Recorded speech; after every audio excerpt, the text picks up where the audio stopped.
Stevenson with VINOPRO, Director of Consumer Solutions.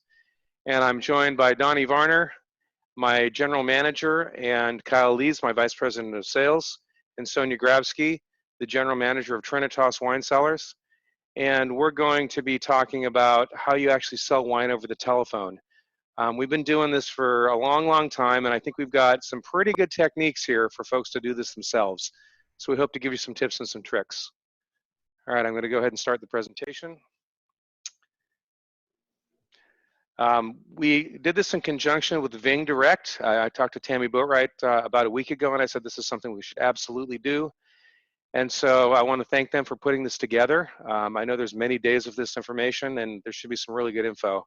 It's also sponsored by the North Bay Business Journal. Brad Bollinger, the publisher there, and I had a long conversation today, Sunday, and he wants to promote this pretty widely to a lot of people because the information is so good. People need to, in this crisis that we're going through, they really need to contact their customers, and I can't tell you just how important that is. So let's get started. Whoops. This is going to be what have we done in response to this crisis? Our company here, I think we're extremely fortunate. Our IT systems and everything we've done inside our company was basically built to handle a crisis like this. We built everything that we've done, all of our technology to support remote workers. So on Wednesday, when they gave us the evacuation notice, shelter in place, we had all of our employees in Rohnert Park remote by the end of that day. And then the next day we did, what was it, Donnie, Tempe? Yep, Arizona. Then Arizona, and then on Friday we got the order for Las Vegas, and we moved all of our employees there also to remote access. And so the way we do this is complex, and I'm not going to get into any of that today. We're going to have another webinar here in the next couple of days. We're going to go through all the technologies that we use here to do what we do. But I can tell you right now we're doing Zoom meetings a couple of times a day. First thing in the morning, every morning we do it with the entire sales staff. And then we break off into manager meetings, and we do that also over Zoom. All the calls that we're making are done via our soft telephones on a business class switch. So the quality is extremely good. You can't even tell that we're in a remote site. And our managers are actually monitoring all of our salespeople's outbound calls in real time. And they're helping the sales reps remotely via chat, video conference, and calling as well. And the way we do this is we've got a purpose-built CRM system that literally every salesperson has access to remotely. And that handles all of our compliance, all of our orders, our calling rules. All of our technology is completely based on our premise at our office, which is now closed. But that's what's running all of our systems. So once again, I'm going to be doing another info webinar on our technologies and how we do this. So now I'm going to tell you how we're going to have you guys do this, and I'm going to turn this over to Donnie Varner, our General Manager. Hey there, I'm pretty excited actually. We get to sort of share some of our secret sauce with you today, so I'm pretty excited about that. Telesales is a channel that you can utilize over the phone, being a winery yourself, and absolutely you can. We're going to talk about some of the numbers and how that works. Why is it more important than calling now than ever before? These customers, they want to hear from you. They want to hear your voice. They want to connect with your brand. And right now they're sitting at home doing nothing. They can't wait to get a call from a winery. Customers are craving contact. People are indoors and they're not leaving their house. I just went hiking and there was 1 million people out there. They can't wait to go out and do something and talk to people. One of their favorite topics is wine. People love to talk about wine. And you love to cut that in with all the news that is just everywhere right now that you can't get away from. So talking about wine, talking about something different is a welcome break from that. And guess what? It's alcohol. It's fun. Right now, people, if you walk through the shelves at the grocery store, wine is gone because everybody is buying it, right? So we get to share some of our secret sauce with you today. Who should I call? When can you, what should you say? When can you call? And we're going to give you a few tips and techniques as well. So here's how this works. So is this something my customers will be open to? That's always the question that I get when I'm talking about our services, right? And our do not call rate, and that's when a customer says, please don't call me, take me off the list, et cetera, et cetera. Our do not call rate in our company is less than 0.5%. Now, if you take any other industry, right, marketing or a mortgage or insurance or any of these other industries that are out there, it's 10, 20, 30, 40% that customers say, take me off the list, don't call me, I don't want calls. 0.5%. That means customers love to talk about your brand and they love to talk about wine with you. They love it, okay? And they want to purchase wine, they want to buy wine, they want to talk about it. The next topic is, do you have enough phone numbers? Well, hopefully your winery has been collecting great data over the last 4 or 5 years so that you can use those numbers in an efficient way and make some sales. If not, this program, and if you do it yourself or you hire an outside company like us, either way, it works for any size brand. So in our company, we actually have a company that has 100 wine club members. That's our smallest brand. This will work with any size, okay? It doesn't matter. There's always sales and revenue opportunities by calling these folks. And your success is going to depend on your phone number database, the club versus the non-club, and how many of each. Club members are much more valuable over the phone. And Kyle's going to talk a little bit about that later. And also the person that you choose to make the calls, okay? You don't want to focus on someone that is the most knowledgeable about wine. That is not going to be the best person to sell wine over the phone, even though you sort of think it might be. The person who's going to build relationships, is great with your customers, the person that's in the tasting room that's having a great connection with people, that's the person that you want on the phone. Not the most knowledgeable, not the one that's going to talk about terroir, because it just doesn't work over the phone. And the last little slide here, it's a little bit surprising. This is actually all of our customers rolled up into this one little stat here. And this is the average age of our buyer. And if you notice, there's always this talk about millennials and et cetera, but people over the phone are in the older demographic, right? Our biggest customer demographic here is over 60. 40% of all the sales in our company every year is over the age of 60. So that's also been true from the very beginning when we first started the company. They were all over 60, and they're still over 60. And so that's a sliding sort of scale. It doesn't really change over time. So all those people that were 50 are now 60, and all those people that were 30 are now 40, whatever. And it's the same over time. Exactly.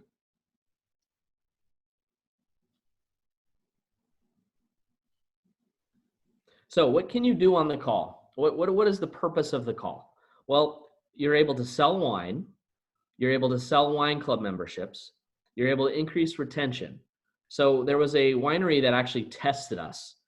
They held back half of the club and tested us against the other half. So we were able to call half and not call the other half, and they matched together. We actually increased the club membership by 50%. So the length of time that club member was actually a club member in that wine club was 50% longer by making a phone call. And what that means is that they're going to stay in the club longer because you actually care about them, what wines they're enjoying, what wines they like. So you're going to be able to sell wine club memberships. You're going to be able to increase retention. Here's some ancillary benefits that you're going to get by making these calls. You're actually able to fix credit cards and addresses before club shipments go out. So I'm just going to repeat that because I think it's important. You're able to fix credit cards and addresses before it's a problem and before a wine club shipment goes out. That means you're preventing calls from coming in later where there's an issue with a credit card, a club shipment didn't go out, et cetera. You're going to get all that solved on the initial call, okay? The next thing is you're going to build relationships. People love talking about wine. So it's great. Making phone calls is great, and you should absolutely do it. Awesome. Kyle Lees here. Glad to be talking with you guys today. We're going to go through some of the basics and give you guys some insights on what we're doing and how you can use some of the same ideas to be successful at your winery. Big question, who should we be calling? And I've kind of prioritized this list in order of importance. I think that it's probably pretty obvious, right? There's some low-hanging fruit out there, pun intended.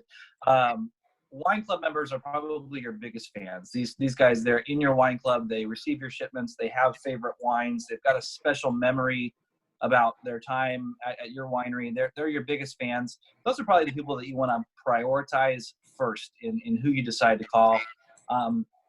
Recent purchasers, those are probably the next most obvious group of people. People who have something still fresh in their mind, someone who's maybe still got a bottle or two from their order and are more likely to want to talk about that because it's fresh in their mind. One group though that we've also had a lot of success with is those people who have not connected with your brand in a long time. People who maybe were a fan at one point, maybe they were a wine club member years ago. This is probably the next group of folks that you might want to reach out to. There are some issues though when you're going that deep into your list. There's some legal ramifications. There's some kind of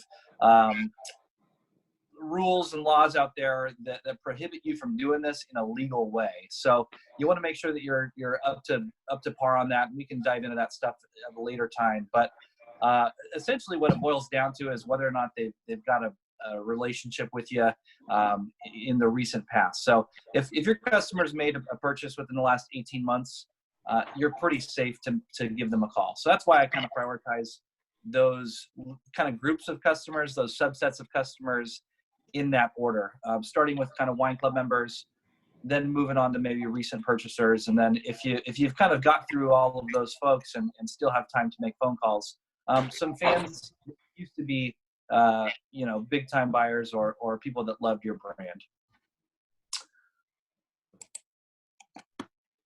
The next kind of basic kind of point I want to go over is when should I call?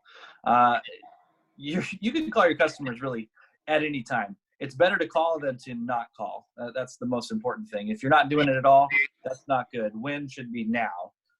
But when you're calling your customers, you really want to make sure that you're calling the right place at the right time. You can call a phone number and the likelihood of that customer answering the phone is greater when you've been a little bit more strategic. So if you can do your best to understand and know what type of phone number it is that you're calling, that will help you. You want to call business phones earlier in the day. You want to call home phones later in the afternoon. Mobile phone numbers, if you've got a customer cell phone number, really you got a little bit of flexibility there and can call just about any time.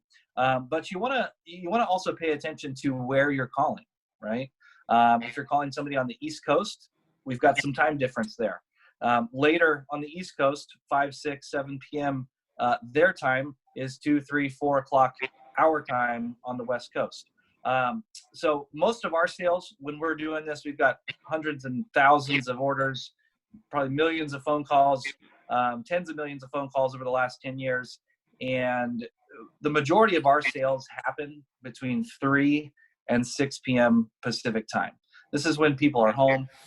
This is when people are going to actually answer the phone and how you can be strategic on when you call. A big question here. What should I say? When you're making a phone call, the most important thing that you can do, and I stress this with my salespeople every day, every week, all the time, you want to ask questions. You want to ask, you want to find out how people are doing, right? You've got to be able to connect with them and build a relationship. And you can do that really by only asking questions of your customer. How have things been? What have you been up to lately? How's the family? Is work crazy right now? Where are you going? Are you got any travel plans for the spring? You want to ask some questions. You want to get the conversation warm by having that customer talk to you. It's important to, we always talk about having 2 ears and 1 mouth. And that should be proportionate to how a phone call goes. You should ask questions so that the customer can talk to you and you can listen. Obviously, you want to sell wine. There's no doubt about the fact that when you're calling, you'd like to sell wine. But you want to find all of those opportunities through the questions that you ask to generate some rapport and get some good conversation going before you kind of go after an order. It's very insensitive when the first thing out of your mouth is, I was calling to see if you'd like to buy a case of wine. You've got to warm it up a little bit.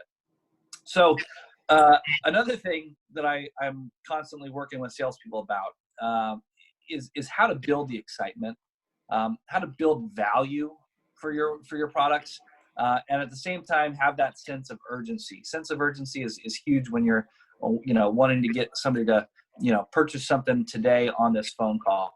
And your product this product that we all work with on a daily basis is just packed, loaded with these features.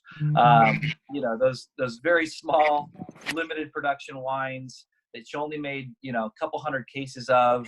Those are the really awesome features of your product. The reserve wines. If you've got a library production, something that you can talk about that, there may only be 5, 6, 10 cases left of. Those are some of the really fun features that your product is built with, and should not be the discount or the offer or the shipping special. In fact, our salespeople, they're prohibited from saying the words discount on the phone. They're not allowed to say special or the deal today. It's the product is so unique, so amazing. We have such passion for these products that talking about the discount or the deal or the special, it just devalues the brand, and will train your customer to expect that. So when you say what you say on the phone, you want to focus on those features. Once you've done those things, you've built some rapport, you've asked some great questions, you've talked about these amazing products, you got to make sure you're asking for the sale. This is a lot of times the biggest difficulty for somebody who's not an experienced salesperson, because this is the part that takes some courage, takes some guts to do. You gotta ask for the business. And I always say this, somebody much more famous than me said it before, but you miss 100% of the shots that you don't take. So you've got to be closing, you've got to be asking for the business, and remember though, to not do that too soon, because all of those other pieces of this, what I should say, are very important. Jumping next to the next one. Where should I focus my energy? I think that you want to focus your energy on a product that you know that your customer loves. So all the time I have a winery that wants to, push a specific SKU because they're long on this wine. They maybe made a little bit too much of this wine, so they're asking us to focus on a particular wine. And we're able to do that a lot of times. But when you're talking to a customer, you're obviously going to want to find out what that customer loves. If they don't love Chardonnay, don't focus on the Chardonnay. Don't try to sell the Chardonnay. So even if that's one of those wines that you know that you're long on and you like to sell, you want to cater this call and this conversation specifically to who your customer is and to what they love, not kind of what your agenda may be. You want to focus on the relationship. I think that's a very important piece of this. The relationship, building and strengthening that relationship that you've done a good job of up until this point, is what making these phone calls are all about. Donnie spoke a little bit about our ability to help retention with Wine Club, and that's all about keeping this relationship current and keeping it valid with your customer. If you can have conversations a few times a year with your customer, live, real conversations, focusing on building and strengthening that relationship is very, very important. Even if your customer today is not buying from you, it's very, very important that you leave that customer with, that great taste of your wine, but also just a great taste in their mouth about this interaction that you had with them. The last thing I think that you need to focus on is upselling. Okay. You're going to talk to customers every day that agree to purchase wine. They say yes when you ask them to buy. And they'll say yes to 3 or a 6-pack. They will buy much more than 3 or 6 bottles.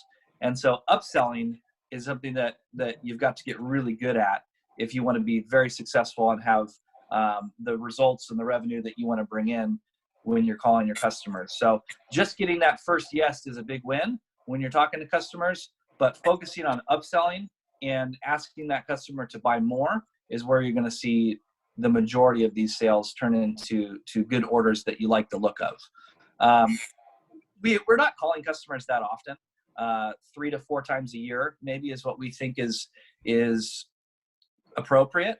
And if you're only talking to somebody 3 times a year, that's only every 4 months. So if somebody's buying 6 bottles today, I know 6 bottles won't last me 4 months. So I appreciate when somebody can help me remember that. Kyle, listen, the six-pack is going to be great, but I'm probably not going to have a chance to talk to you until the fall. Why don't we grab a case today, and you'll be glad you did.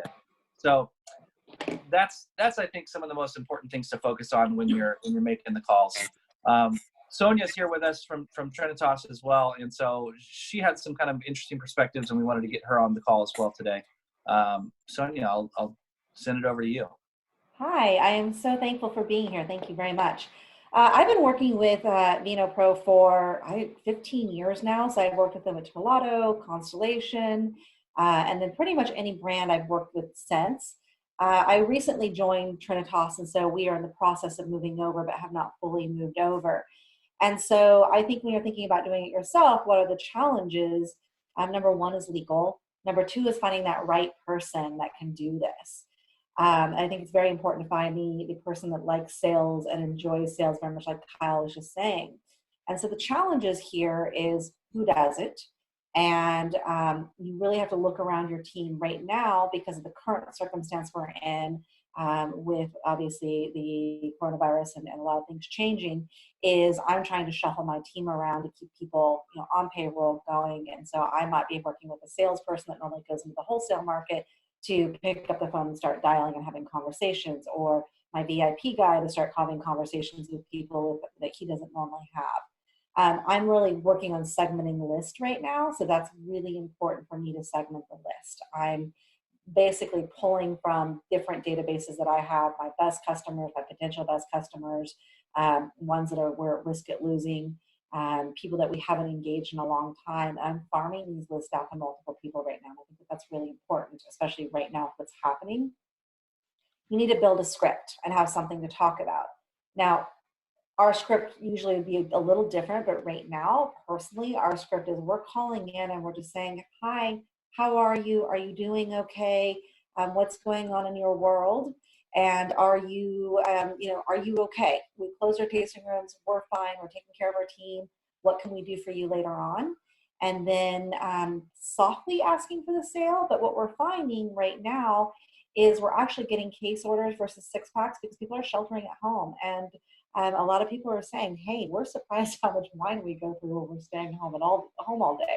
They're not going out and drinking wine at lunch. They're not having wine or cocktails after work. They're stuck at home. And so at some point, airport rules are applying, and we're finding people are drinking bubbles for breakfast, or they're drinking a little bit differently. So I think my words of advice right now, because we're in a really different place than we've ever been in the world, is if we're outbound calling, that you're really connecting to the customers and going, we understand that we're working from home, we're figuring out how to do this, we hope you're doing well, but we want to make sure that you've got wine just so that you can be enjoying kind of the everyday life's pleasures and family and that type of thing. The other thing is being prepared for rejection. I think that, you have to teach this team this year, you're going to hear no.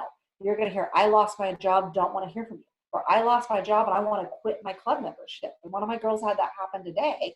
And she just said, you know what, let's put you on hold. We don't have a club shipment for another period of time. And then we have a customer type that we check off that, they went on hold because of this situation. And then when we pass the situation, we're going to go ahead and communicate to them a little bit differently because we understand why they went on hold. And, we're all in this boat together in many ways. And so the team has to understand that we're going to get no's, and probably some really hard no's right now that we would never get from really good customers if they've lost their jobs. But you're also going to get the people who embrace you and go, please send me as much wine as you can get me. I need to stock up my house.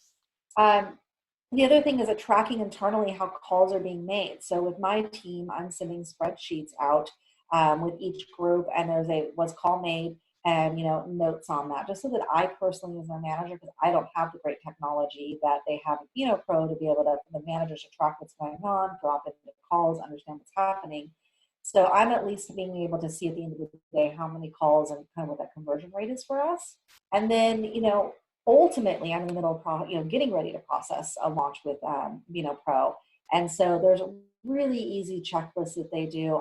They've got a little bit of a wait list because I think everyone's wanting to come to this right now and they're trying to get more staff on. So if you get in with them, you're super lucky. But I would say that make sure that you just prepare ahead of time. Make sure that you have, your inventory list ready. Make sure that you have your customer list ready. If you have a do not call list already in place. Make sure that you've got that in place. I make sure that, VinoPro knows the name of every employee on my staff and what they do. And they've got this list so that there's no surprises when someone goes, oh, how's Sean doing? Is he doing okay? Like, oh, Sean who? Because I didn't give the whole employee list. And then my employees in turn know the people that are calling, so that when they say, oh, I got a call from Kyle or from Donnie, which I know that's not what you guys normally do, you're managing the larger side of the business, but as an example is, oh, he's one of our guys, and yeah, we're more than happy to, make sure that you get that order, picked up in the tasting room or however we're doing it. I think right now we have to be a lot more innovative and different than we've ever been, and there's a lot going on with us. And then also, I will say, Kyle, the 3 to 6 p.m., I think we got all day right now. So we've got a little bit more window on calling throughout the day because people are home. And the other thing I advise people to do is also make sure that you're checking and double checking addresses. And if you're getting ready to process a wine club, this is a great reason to call right now every club member that has a business address, because most of those folks are not going to work. So it's an excuse to touch base, say we're getting ready to send your shipment out, and we want to make sure we have the right address. And by the way, can we add anything else on? There's lots of good little nuggets here, and I'm going to throw this back to the VinoPro team. Fantastic.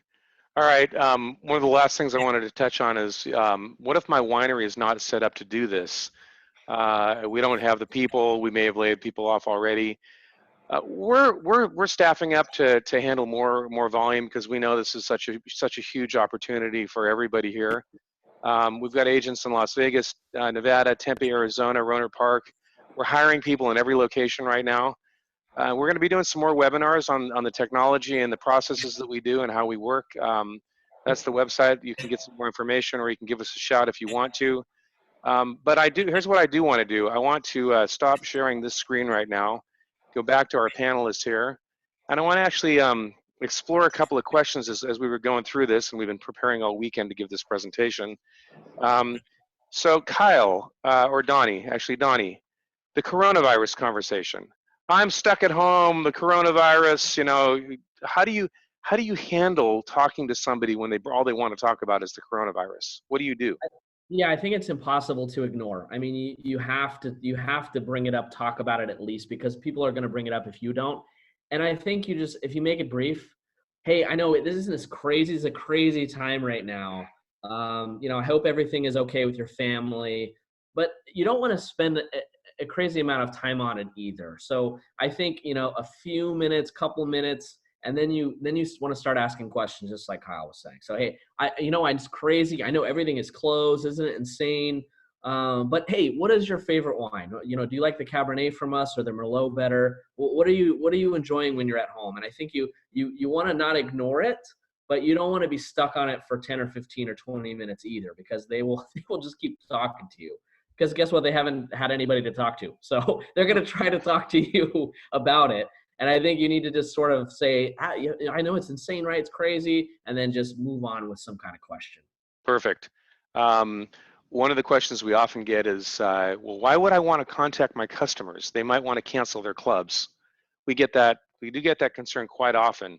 So I'm going to turn that to you, Kyle. What do you say to that?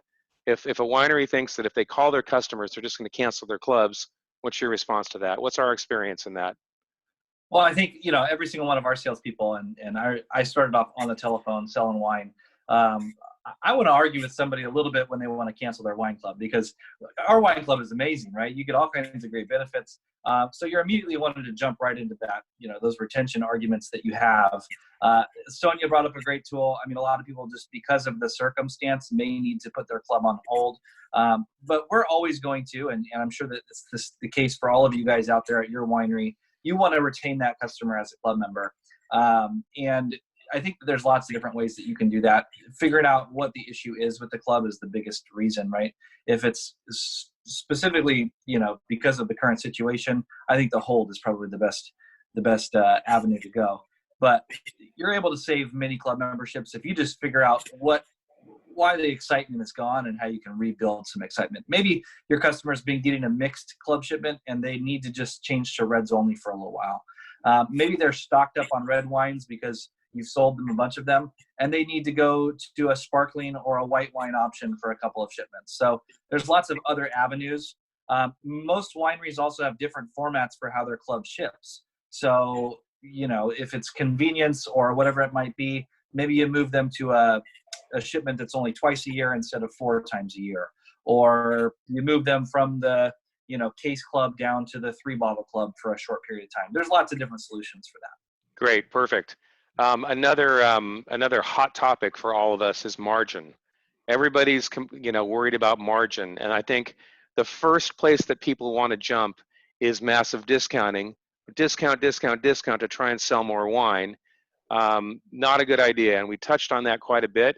One of the tools that we use to great effect, actually there's a couple of them, and I want Donnie to talk about the tools, the case upsell tools, and also the shipping, you know, the shipping options that we use, because those are the most important components to getting your margin in line and not discounting your brand. You don't want to discount the wine as much as possible. When you're in a wine club, you get your wine club benefits. And the benefit that I get, it's not a discount. I get to get better pricing. I get to have 20% savings on a case, perhaps, if I'm a club member. But we're not talking about discounts. So Donnie, talk about the shipping incentive idea. Yeah. So from a margin perspective, you know, VINOPRO itself, we're going to focus on your most expensive wines, right? Where your highest margin, $100, $125, $150, whatever the most expensive brand is, or excuse me, whatever the most expensive bottle is, that's what we're going to focus on. And I think that you should as well. Ignoring the highest margin brands or highest margin bottles is definitely a thing. Because every call is an individual conversation with someone. This isn't an email blast, right? You're able to actually spend the time on each one of these varietals and bottles, okay? From an upselling technique, it's the same exact thing. It's not an email blast where everyone gets half off shipping or shipping included. They don't actually know what shipping incentives you have or that you're doing. So you can wait for that at any moment during the phone call. So if someone is already going to buy a case, you can say, you know what, John, why don't you pick up a second case and I'll split the shipping with you. So you can use those shipping for tool to sell more wine. And if it doesn't matter what the volume is. So customers are always, when we sign up a new winery, they're always confused. We'll send over an order over that will have $500. It'll be a $500 sale and it will have shipping included. And then very next sale will be $5,000 with no shipping. And we'll get calls. I don't understand. Why would you give it to the 500 and not the 5,000? Well, we didn't need it for the $5,000 customer. We didn't even talk about shipping. For the $500 customer, right? They were used to the Amazon. They're used to shipping. They didn't want to pay for shipping. And so we gave it to them. So you can use shipping, whether it's flat rate, 2-day air, half off shipping, shipping included, penny shipping, however you want to phrase it, you can set those parameters up and you can use them on the call. And I would suggest that your people that are making these calls, you set that up with them ahead of time. And you can say, look, for a $500 sale, we can split the shipping. For a $700 sale, we can include shipping. And set those up ahead of time so they know what they can use. But the Perfect. customers you're talking to aren't going to know. Yeah. Okay, I'm going to ask one more question, and this is an important one because everybody's time is super valuable. And I'm going to hit Kyle with this one. Kyle, you're on the phone with somebody, and all they want to talk about is the coronavirus, and they want to talk about all these things that you don't want to have. You're wasting time. They're not going to buy anything from you. How do you get off the call gracefully? Yeah, that happens, and it's not necessarily just about the coronavirus, right? Sometimes you might call and talk to somebody about their cat for too long. You got to identify, who's going to be your purchaser, and if you've already spent enough time and you've identified that this is not your purchaser, it's not necessarily the best idea to continue to stay on the phone for that long. Right now it's a really busy time. And so, Jeff, listen, I'm so glad that we were able to catch up with you. So glad that you're still enjoying some of our wines. We got a lot going on. I'm going to go ahead and let you go. But next time you're out here, come look us up. We'd love to have you. Give us a shout if you ever need anything. Great to check with you. And kind of just gracefully on to the next one. On to the next, as I say. And in sales, and Sonia mentioned this a lot, you guys are going to hear no all the time. I mean, it just is it's a constant thing that customers are going to tell you no, and you've got to be prepared for those no's. And We're going to be back with Being Direct in their sales segment on Thursday. And I think it's a great opportunity just to talk about, we're going to dive into some of these sales techniques a little bit deeper on Thursday. So please join us again. We'd love to have you, and we can kind of tackle some more of those topics then. That's perfect. Does anybody else have anything to add before we end the webinar here? Well, I think, I'll jump in with what Kyle said. I think, once again, it's okay to reach out to customers. They're going to say no, but at least we've touched base and actually had a human interaction. And right now we're in this place and things are shifting. People are at home and they're going a little bit squirrely. They're not hearing from people. So hearing from you versus getting an email, because emails and our inboxes are getting flooded from every company we never even knew that we ever did a relationship with to tell us their update on COVID. And so I think if we can just call and just say, hey, we're just trying to touch base, say hi to our customers, see how you're doing, you're going to actually build a longer term personal connection. And I think that while we're thinking short term right now, what's going on, we need to think long term about what's going to happen longer term in our relationship with our customers. Fantastic. I actually have one more thing to talk about just very briefly. We've got the technology now to be able to host webinars for virtual tastings. We can provide this for all the clients that we have, that we're actually going to provide this at no charge to them. We can host up to 10,000 customers at a time for a live streamed interactive webinar. Super creative here. Do a virtual cave or a winery tour. Have the winemaker be a wacky guy and cook dinner at home on a live stream. Do a wine trivia game or something else. I mean, everybody's got to get creative here. And so these are some ideas that we're coming up with. We're working with some of our partners right now to actually do these over the next week. Maybe you ship a wine club, and you go, all the people, tell them, send them an email and say, we're going to invite you to a tasting with a winemaker. And once you get your shipment, wait a couple of days after you ship the wines out, and then do a virtual tasting. What a great way to connect with all your customers. Anyway, so there's the conclusion of our webinar. Thanks to everybody for joining us, and we'll see you on the next one. Thanks a lot. Yeah. Bye. Bye. Okay. I've been in the right place, but I must have been the wrong time. I've been the right trip, but I must have used the wrong line. I've used the right word, but I must have took the wrong